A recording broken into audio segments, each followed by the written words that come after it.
Այս տարվա առաջին եռամսյակում լրագրողների և լրատվամիջոցների իրավունքների 30 խախտում է արձանագրվել։ Նախորդ տարի այդ թիվը 56 էր։ 30 խախտումից մեկը ֆիզիկական բռնություն է, 7-ը տեղեկություններ ստանալու և տարածելու իրավունք, 22-ը տարատեսակ ճնշումներ, այդ թվում սպառնալիքներ, վիրավորանքներ։ Ընդդեմ լրագրողների և լրատվամիջոցների 14 դատական հայց է ներկայացվել։ Նախորդ տարի թիվը 13 էր։ Դրանցից համարյա կեսը 6-ը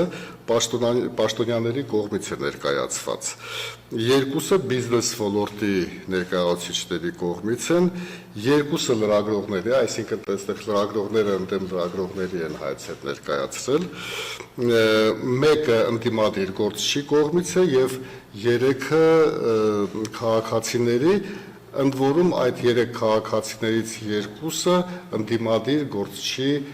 փոխկապակցված անձինք են։ Մելիքյանն անդրադարձավ միջազգային կառույցների գնահատականներին, ներկայացնելով Freedom House-ի զեկույցը, որում Հայաստանը կրկին դասվել է կիսաազատ երկրների շարքին, 100-ից 54 միավոր ստանալով, իսկ ինտերնետի առումով Հայաստանը դասվել է ազատ երկրների շարքին, ստանալով 72 միավոր։ Ըստ Մելիքյանի, առաջիկա ամիսներին լուրջ մարտահրավերների ենք բախվելու, իրավիճակը ինֆորմացիոն դաշտում ավելի է լարվելու։ Դրա համար և արտաքին գործոններ կան։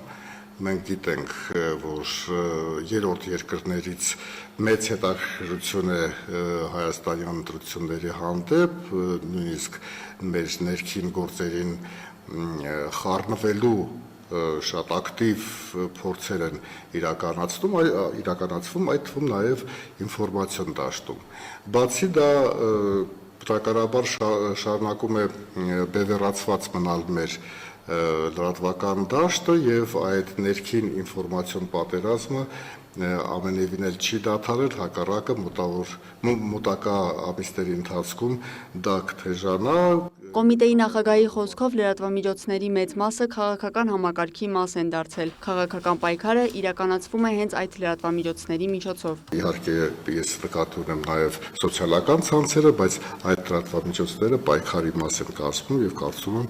եմ մոտակա ամիսների ընթացքում մենք ներքին ինֆորմացիոն պատերազմի ականատեսը կդառնանք։ Ընտրություններին ընդառաջ բացվում են կայքեր, էջեր, որոնք հետադարձ կապի որևէ հնարավորություն չեն ունենում։ Ըստ Մելիքյանի, պետությունն այստեղ անելիք ունի։ Պետությունը պարտավոր է նախ օրենսդրական կարգավորումներով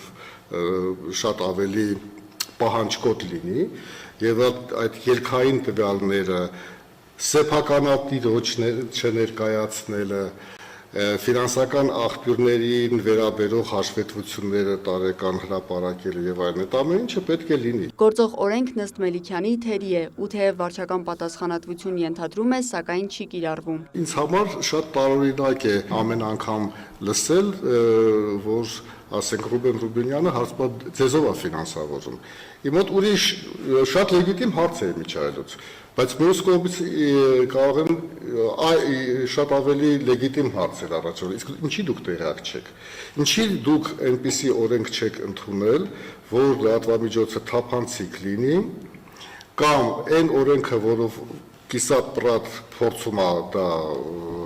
կարգավորել, չի կիրառվում։ Եզրափակելով խոսքը Մելիքյանը լրագրողական համայնքին կոչ արեց ընտրությունները լուսաբանելիս չվերածվել քաղաքական ակտիվիստների։ Լիանա Խաչատուրյան, լուրեր։